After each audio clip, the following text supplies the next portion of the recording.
한마디로 내 말은 너희가 성숙한 사람이 됐으면 좋겠다 이렇게 얘기하는 거예요. 그래서 그게 뭐냐, 그 성숙한 사람은 너희는 천국 백성이라는 거예요. 내가 어느 나라 백성인가에 좀 달라지겠죠. 천국의 백성이다. 그러니 천국 백성답게 살아라. 하나님이 주신 너희의 신분에 합당하게 살아라. 하나님께서 너희에게 하시는 것처럼 너희도 다른 사람을 대할 때 너그럽고 인자하게 살아라. 이렇게 하나님 우리 결론적으로 이런 삶을 살기를 원한다라고 말씀을 하시는 거예요. 내가 언제 예수 믿었냐는 그렇게 중요하지 않습니다. 내가 지금 어떤 신분으로 태어났는가, 내가 어디의 시민권자인가가 중요합니다. 그래서 우리가 원정 출산 얘기 들어보셨어요? 주로 어디가 미국 많이 가죠. 왜 원정 출산까지 가고 미국 시민권자 되고 싶죠? 전 세계에서 제일 힘이 강한 나라가 어딥니까? 지금 미국이죠. 그럼 그 미국의 시민권자면은 그들의 신분이 어떻습니까? 아무나 건드릴 수 없는 사람이 되는 거예요. 우리 지금 북한에 들어가려면 대한민국 시민권으로는 들어가기 좀 어렵습니다. 대한민국 여권으로는. 그런데 미국 여권이나 캐나다 여권이나 이런 여권은 들어가기가 쉬워요. 그리고 살아나올 확률도 높아요. 그 사람을 건드리면 누구를 건드리는 거예요? 그 나라를 건드리는 거예요. 나라를 건드리는 거니까 함부로 이 사람들을 건드릴 수가 없는 거예요. 건드릴 수가 없는. 왜?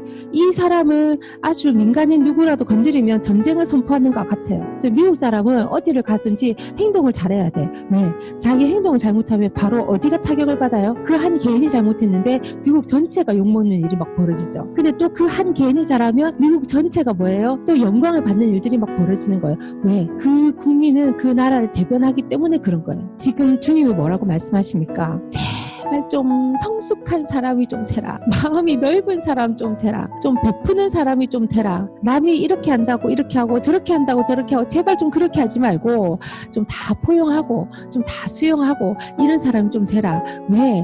네가 속한 그 나라는 그냥 일반 나라가 아니야.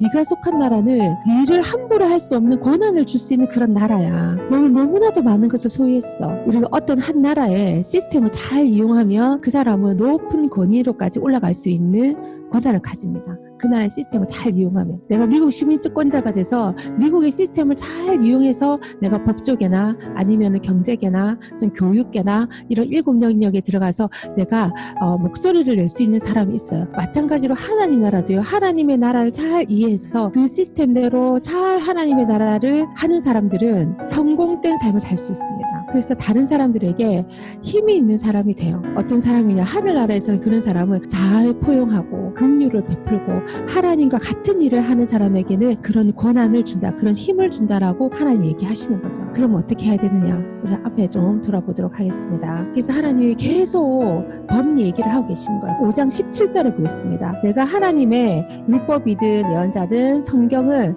폐지하러 왔다고 생각하지 마라. 내가 온 것은 폐지하러 온 것이 아니라 오히려 완성하려는 것이다. 나는 그 모든 것을 거대한 하나님의 파노라마 속에 아우를 것이다. 이 모든 것이 거대한 하나의 파노라마 속에 여러분이 계신 거예요. 그 속에 하나님의 법이 있는 거예요. 그 모든 것을 통치하시는 그 법령 아래 모든 게 통치되는 거죠. 우리나라는 뭐에 통치되는 나라입니까? 아무리 우리나라가 민주주의라고 할지라도 대통령이 법을 잘 지키는지 안 지키는지를 이렇게 보면은 이 대통령이 정의로운 대통령인지를 알 수 있는 거예요. 그래서 그것을 움직이고 그것을 판단할 수 있는 기준이 뭐냐면 헌법입니다. 그래서 우리나라 헌법을 굉장히 소중하게 생각하고 헌법을 존중해야 되는 거예요. 근데 사실은 이 법 전체가 우리나라를 우리나라를 통치하는 어떤 기관입니다. 이 법기관은. 그래서 법은 절대로 오염되어서는 안 된다. 그런데 이 지금 예수님이 말씀하시는 율법, 예언, 성경 이 모든 것을 주님이 오셔가지고 옛날에는 눈에는 눈, 이에는 이, 눈에 딱 보이는 대로 하는 것이 율법이었어요. 근데 예수님이 오셔가지고 이제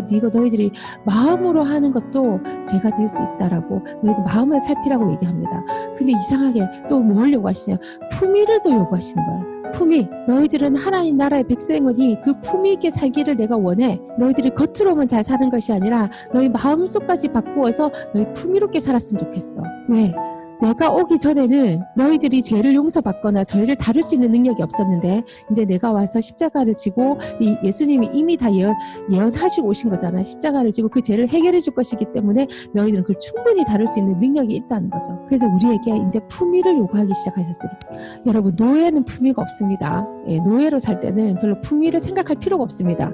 그냥 뭐 일어나시고 잠을 자시고 먹으시고 그냥 이렇게 사시면 됩니다. 노예는 별로 뭐 품위를 갖출 필요가 없습니다. 있습니다. 그런데 주인된 입장에서는 어때요? 주인은 품위롭지 못하게 산다 이렇게 하면 좀 마음이 힘듭니다. 그리고 다른 사람들이 쳐다볼 때도 저 사람은 저 정도 가졌으니까 이 정도는 품위를 가지고 있어야 되지 않을까 하는 이 눈의 기준들이 있습니다. 우리가 이 나라의 국민으로 살아갈 때도 내가 이 나라의 한 일원으로 거의 노예처럼 살아가는 모습과 내가 이 나라를 같이 주인의식을 가지고 책임감으로 살아가는 것은 완전히 다른 삶입니다. 하나님이 우리에게 요구하시는 거는 너희들이 어떤 나라의 어떤 모양으로 어떻게 살더라도 노예적 입장으로 살지 말고 너희들이 주인의식을 가지고 책임감을 가지고 그 나라를 함께 통치하는 위치로 가는 것이 하늘나라에 사는 하늘나라의 백성으로서의 품이라고 지금 가르쳐 주시는 거예요. 그래서 하나님이 우리에게 똑같이 갚아주는 것은 이제 그만해라. 예수님이 좀 너그럽게 살아라. 너는 하늘나라 백성이 아니냐. 왜 그렇게 남이랑 똑같이 사냐. 왜 세상 사람들이랑 똑같이 사냐. 왜 노예의식을 가진 그들과 똑같이 사냐. 좀 너그럽게 살아라고 우리에게 말씀해 주시는 거예요. 그래서 여러분의 삶이 여러분의 감정이 주도하는 삶이 아니라 하나님이 법이 여러분을 통치하는 삶을 사시기를 정말로 추천하고 강구하고 힘써서 말씀을 드리고 싶습니다. 이제는 우리가 우리의 감정을 넘어서는 어떤 책임감 있는 삶을 살아야 될 때가 되지 않았나 생각이 듭니다.